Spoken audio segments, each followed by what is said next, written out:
चलो इतने हफ्ते से जो लांछन लगते आ रहा था अब एटलीस्ट वो हटता दिखाई दिया है। तो यस जो चैंपियंस ऑफ द वर्ल्ड में 3DX चेतन आज की Monday night raw Cody Rhodes के होम टाउन से थी। इसका मतलब समझे, पिटने वाला था बंदा। अगर किसी ने ये एक्सपेक्ट नहीं किया था देन आप WWE बहुत टाइम से नहीं देख रहे हो। होम टाउन क्राउड है और होम टाउन के आगे आपका पिटना बनता है, आप चाहे कोडी रोड्स हो या फिर आप कोई भी इस दुनिया का सूरमा हो। और आज यही हुआ। पहली बात तो कोडी रोड्स ने ब्रॉक लेसनर को बुलाया कि भैया आ जाए यार, देख मैंने अपनी मम्मी भी बिठा रखी है, अब तू ज़्यादा बोलेगा तो तेरे को पीट देंगी मेरी मम्मी। और उसी के साथ साथ अब इतना अच्छा रिएक्शन मिलने के बाद तो कोडी रोड्स हवा में था कि भाई ब्रॉक लेसनर आएगा तो पीट ही दूंगा। ब्रॉक लेसनर तो पहले डरा क्योंकि पहले प्रैंक किया कि भैया थीम सॉन्ग बजाया लेकिन आया नहीं, दूसरी बार भी थीम सॉन्ग बजाया पर आया नहीं, लेकिन कोडी रोड्स जब गया तो ब्रॉक लेसनर ने वही पीट दिया। बेसिकली ब्रॉक लेसनर का ट्रैप था, जैसे कि commentators through out the show कहते रहते कि ये ट्रैप था एंड ब्रॉक लेसनर ने बहुत बखूबी तोड़ा कोडी रोड्स को और अपने ही होम टाउन के आगे दिखा दिया कि है ये है तुम्हारा शेर, अबे हम देखो अकेले आए और ठोक के अलग कर दिया। ये बंदा लड़ेगा हमसे समर स्लैम में। समर स्लैम के लिए चैलेंज तो एक्सेप्ट किया बट सबसे ज़्यादा सैड न्यूज़ तब पता चली कि ये सिंगल्स मैच है। नहीं सिंगल्स मैच ही होता, डबल्स मैच नहीं होता। But where is the stipulation, where is last man standing और 3 स्टेजेस ऑफ और हेल इन अ सेल। ऐसे टाइप के स्टिपुलेशंस हम लोग एक्सपेक्ट कर रहे थे और अब पता चल रहा है कि कुछ भी नहीं होने वाला। Hell where is the ambulance match, right ambulance match के तो रूमर्स भी आए थे, बाकी तो चलो हमने स्पेकुलेट किए। So that is the thing जो कि हमें पसंद नहीं आया कि आहा शिट।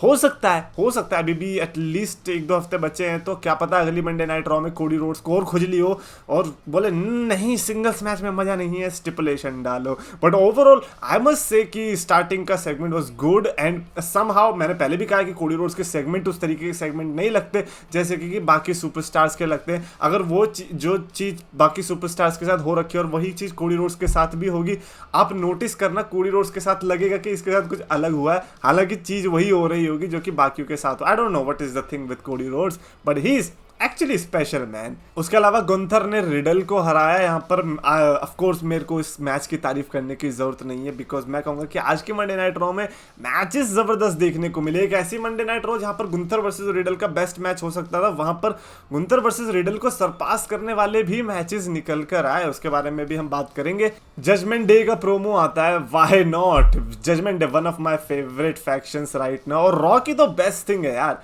है ना। और रिया रिप्ली ने तो आने से पहले रकेल रोड्रिगेज को फोड़ दिया, ऊपर से डोमिनिक मिस्टीरियो अपना ही चलाया जा रहा है। हालांकि सुन कोई नहीं रहा कि भैया NXT नॉर्थ अमेरिकन चैंपियनशिप में जीत जाऊंगा। कल NXT में बंदे का आई गेस मैच है एंड लेट्स सी के सारी चैंपियनशिप्स आती हैं इन पे या नहीं। And डेमिन priest and Finn Balor को तो आपको पता ही वर्ल्ड चैंपियनशिप के लिए केविन ओवेंस से सैमी ज़ेन की इंटरप्शन देखने को मिलती है, जिसके चलते मेरे को ये लगा कि ओके ये सब जिस तरीके से चैंपियनशिप्स के पीछे जा रहे हैं, कहीं केविन ओवेंस से सैमी ज़ेन की टाइटल जा तो नहीं रही। मैं कह रहा भाई समर स्लैम में गलत डिसीजन हो सकता है, कहीं पता चले इन बंदों की टाइटल आज ही जा रही है। और वही हुआ भी, मैच के लिए एक्सेप्टेंस भी आया। उन्होंने कहा कि एक काम करता हो तुम अपनी टाइटल डिफेंस पे लगा दो, और बेचारे केविन ओवेंस ने जो टाइटल चैलेंज एक्सेप्ट किया, मज़ा आ गया। क्योंकि पहले बात तो केविन ओवेंस थ्रू आउट तो बस ऐसे ही था भाई, क्या सुनना पड़ रहा है, क्या मैं अपनी तरफ से बोलूँ। सैमी ज़ेन ने फ्रीडम दी कि ले भाई बोल, और केविन ओवेंस जो कैनन की तरह झूठा है और जो एक्सेप्ट किया चैलेंज। मैंने कहा भाई ये बंदा नहीं हारने वाला, आज कुछ हो जाए, लेकिन अगर ये आज हार गया तो फिर लानत है। तो ऑफकोर्स ये वाला सेगमेंट भी आई थिंक कमाल का था, लेकिन उससे ज़्यादा कमाल का अगला मैच आया जो कि मैं कहूँगा कि मेरे लिए तो गुंथर वर्सेस रिडल से भी ज़्यादा अच्छा था। इनफैक्ट काफ़ी अच्छा सेगमेंट, मैं ये कहूँगा 4 आउट ऑफ 5 वर्दी। Chelsea Green and Sonya Deville ने टैग टीम चैंपियनशिप्स जीत ली। अब मेरे को नहीं फर्क पड़ता रिया रिप्ली ने रकेल को अटैक किया इसकी वजह से जीते, I don't care. I just care कि Sonya and Chelsea finally deserving champions के हाथ में टाइटल्स आई है। Liv Morgan, thank you for losing that title, you don't deserve this, you and Raquel Rodriguez नहीं। कुछ भी कह लो आप कितने फैन बन जाओ, लेकिन अगर आप फैन भी और अगर आप ये नहीं देख पा रहे that they don't deserve the title, then आप रियल फैन हो ही नहीं। आई थिंक अब परफेक्ट डिसीजन आया। अब पैरो भी तो फटा है, रॉ वाले भी कह रहे भाई ये था अच्छा डिसीजन, तो कहाँ लिव मॉर्गन और रकेल रोड्रिगेज के पीछे पड़ रखे थे। नाउ आई थिंक अब वुमेन्स टैग टीम डिवीजन में एटलीस्ट इनकी स्टोरी लाइन्स में तो मज़ा आने वाला है। आई रियली होप कि रकेल एंड लिव के साथ ही दोबारा से ये लोग स्टोरी ना करें। उसके अलावा फिन बैलर ने सेथ रॉलिंस का हाईजैक कर लिया इंटरव्यू। सेथ रॉलिंस का बैक स्टेज में इंटरव्यू हो रहा था बैरन सैक्सटन के साथ, फिन बैलर आता, दोनों के बीच फेस टू फेस कॉन्फ्रंटेशन, बड़ा सिनेमैटिक ड्रामेटिक माहौल बन गया था दोनों के बीच में।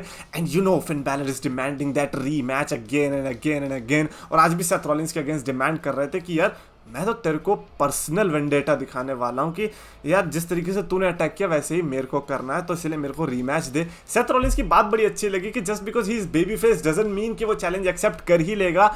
वो अभी भी वर्ल्ड टाइटल को प्रायोरिटी रख रहा है। ही इज लाइक कि यार मैं तेरे पर्सनल उसके चक्कर में चैलेंज एक्सेप्ट नहीं करने वाला, मेरे लिए वर्ल्ड टाइटल बड़ी है, तो इसीलिए भूल जा। तो वही हुआ भी, फिन बैलर भूल गया, लेकिन फिर पीछे से आगे बजा भी दिया बुरी तरीके से। फिन बैलर ने सेथ रॉलिंस को यहाँ पर जो अटैक किया आई गेस ज़रूरी भी था, बिकॉज अगर हमें दोबारा से fin Balor versus Seth Rollins summer slam देखने को मिलना है तो फिर वो ऐसे ही मिलेगा, otherwise there is no other option. अब सही मायने में रीमैच में कहूँगा, क्योंकि Finn Balor versus Seth Rollins तब भी समर स्लैम में था, अब भी समर स्लैम में ही होगा। उसके अलावा एक और मैच जो कि मेरे को गुंथर वाले मैच से भी ज्यादा अच्छा लगा, as I said Gunther versus Riddle एक नॉर्मल रॉ जो कि पिछले एक महीने से देखने को मिल रही है, उसमें वो बेस्ट मैच हो सकता था, लेकिन आज की स्पेशल थी।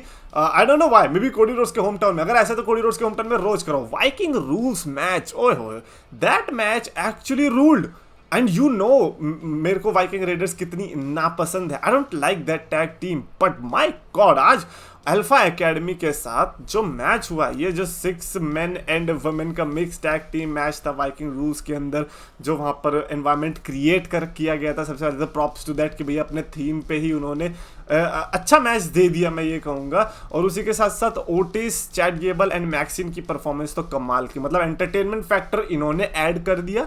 एंड क्राउड के रिएक्शन से आप पता लगा पा रहे थे that they are fully invested in it. और मैक्सिन फाइनली ग्रेजुएट हो गई बेचारी, मिड मैच के अंदर ग्रेजुएट हुई है। इट इज़ लाइक जैसे वो हमारे कॉन्वोकेशन में टोपी नहीं उड़ाते, कहीं पता चल रहा है भाई कोई एग्जाम चल रहा है मैथमेटिक्स का, उसके सेकंड आवर के अंदर कोई आके बोलता है लो भाई आप ग्रेजुएट हो गए, बिल्कुल वैसे ही बेचारी मैक्सिन के साथ भी, और उसके बाद स्पीयर भी पड़ गई। Ultimately Viking readers one the match, जिसको मैं कंप्लेन नहीं करना चाहूँगा, even though I didn't like that tag team, but मेरे को ये है कि चलो यार वाइकिंग रेडर्स कभी तो जीतनी चाहिए। बेचारी जब इतनी मेहनत करती है और सोचो अपने ही स्टिपुलेशन में ना जीते तो कितना बुरा लगेगा। मैं इसलिए यहाँ पर आज कंप्लेन नहीं करना चाहूँगा, but at least thank you for giving us this entertainment match. उसके अलावा Shayna Baszler and Nikki Cross का मैच देखने को मिला जो कि I don't think so it was that important, but the important fact was जब रॉन्डा राउजी क्राउड में आती है और वहीं से जो है शायना बैजलर को बताने लगती है कि मैं बैकडोर से आई, मैंने ये जीता, ओलंपिक गोल्ड मेडल जीता, ये जीता, ये बैकडोर होता है। फिर शायना बैजलर ने प्रोमो, भाई शायना बैजलर के बोलने का style is just so good. No wonder why इस राइवलरी के अंदर शायना बैजलर जो है फेस टर्न हो गई, बिकॉज जो बिलीवेबिलिटी आती है वो शायना बैजलर से ही आती है। रोंडा राउजी जब भी माइक पर बोलती है, even though she is good in ring, UFC ring, but mic पर ओ मैन शायना बैजलर के सामने तो कुछ भी नहीं है रोंडा राउजी तो ऐसा लग रहा था वो जो मॉर्निंग असेंबली में स्पीच देने जाते हैं ना बच्चे बैक बेंचर्स वाले, बिल्कुल वैसी लग रही थी। और अल्टीमेटली वहां पर शायना बैजलर जा नहीं पाई बिकॉज ऑफ सिक्योरिटी गार्ड्स। तो समर स्लैम के लिए रोंडा राउजी ने ही बोल दिया कि चलो भैया मोटर सिटी में मिलते हैं, एंड बिच वर्ड भी यूज किया विच वॉज ठीक है, हमें क्या फर्क पड़ता है, दोस्तों के बीच का मामला है। Shayna Baszler versus Ronda Rousey, another female match, another इसीलिए बिकॉज एक और फीमेल मैच हो सकता है, that is Becky Lynch versus Trish Stratus. पहली बात तो मिज टीवी के अंदर आज बेकी लिंच ने जो मिज को डराया और मिज का जो रिएक्शन था, भाई साहब पीछे जाता गया और रिंग के अंदर घुस गया, दैट वाज गुड। उसके अलावा ट्रिश स्ट्रैटस आती है, अल्टीमेटली मैं आपको सिनेरियो बता देता हूँ कि पहले तो जोई स्टार्क से लड़ेगी, और अगर जोई स्टार्क से जीतती है तब आई थिंक ट्रिश स्ट्रैटस लड़ेगी, लेकिन अगर हार गई तो बहुत कुछ करना पड़ेगा बेकी लिंच को, जैसे कि बाउ डाउन करके थैंक यू ट्रिश बोलना पड़ेगा और अपनी छाती पे थैंक यू ट्रिश का टैटू बनवाना पड़ेगा। Now I am not against Trish Stratus versus Becky, but my god I want to see that tattoo. मेरे को देखना Zoey Stark, I don't care about you right now, I don't care आप कितने अच्छे superstar होंगे या बेकार होंगे, बट ये मैच आपको जीतना है, मेरे को वो टैटू देखना है भाई कि टैटू होता कैसे है। थैंक यू ट्रिश टैटू कितना अच्छा लगेगा बेकी लिंच पे, I mean come on man, WWE please do it. हाँ ट्रिपल एच एक दिन के लिए आप चले जाओ, विंस को आने दो, विंस हो ही नहीं सकता कि ट्रिश स्ट्रैटस का टैटू ना बनवाए। उसके अलावा एक बड़ा कंफ्यूजिंग मैच था जो कि मेरे को लगा सबसे बेकार चीज थी आज की, Bronson Reed versus Shinsuke Nakamura. Yup, Bronson Reed वही बंदा जो कि लास्ट वीक आके अटैक किया था तो मैं सोची यहाँ पे ताकि द मिज जीत सके। आज ब्रॉन्सन रीड वर्सेस नाकामुरा हुआ, यस उसके साथ मैच हुआ जो कि मनी इन द बैंक के टाइम पे इनके बीच राइवलरी सी चल रही थी। एंड आज ब्रॉन्सन रीड को अटैक किया टोमासो चियाम्पा ने ताकि ब्रॉन्सन रीड जीत जाए। मतलब ये तो मोटिव नहीं था, ऑफ कोर्स लास्ट वीक का बदला लेना था, जिसके चलते नाकामुरा ने फिर चियाम्पा को बजा दिया बाद में। सो बड़ा कंफ्यूजिंग मैं अपना दिमाग इसमें वेस्ट नहीं करना चाहता। लेट्स सी के ब्रॉन्सन रीड के अगले स्टेप्स क्या होने वाले हैं, बिकॉज रीड भैया we can not read you right now, what are you doing man. And finally of course best match of the night for sure man, Kevin Owens और Sami Zayn ने अपनी titles defend करी against Dominik Mysterio and Damian Priest. और wonderful match, मैं कहूँगा one of the best Raw main events we have seen in the last couple of months. ये of course memorable रहने वाला, and this is why I think कि Kevin Owens and Sami Zayn should not lose the tag team championships. क्योंकि पहली बात तो tag team को वो दोबारा से प्रेस्टीज मिली है, दूसरी बात रॉ में अगर कोई नहीं होता है तो इनके मेन इवेंट में आने से एटलीस्ट मैच और एक रॉ की एंडिंग जो अच्छी हो जाती है। और तीसरी बात, माय गॉड, केविन ओवेंस और सैमी ज़ेन का कनेक्शन, वो तो हम सबको पता ही। Overall this match was good, और आई थिंक इस मैच की वजह से मेरी स्टार रेटिंग काफ़ी इंप्रूव हुई आज की रॉ के लिए। तो आज की जो रॉ की स्टार रेटिंग रहेगी वो 4 आउट ऑफ 5 की रहेगी। Surprising, yes may be, but if it entertain me on a basis of 4 out of 5 तो मेरे को देने में कोई प्रॉब्लम भी नहीं। मेरे को लगा नहीं कि एज सच आज की रॉ में कोई प्रॉब्लम थी apart from that Bronson Reed वाला thing. But again I get it, Tommaso Ciampa का वो करना बनता था। कमेंट्स में लिखकर बताना अपने थॉट्स रिगार्डिंग आज की रॉ, और अगर आपको वीडियो पसंद आए तो प्लीज लाइक और शेयर करो, चैनल को सब्सक्राइब करो।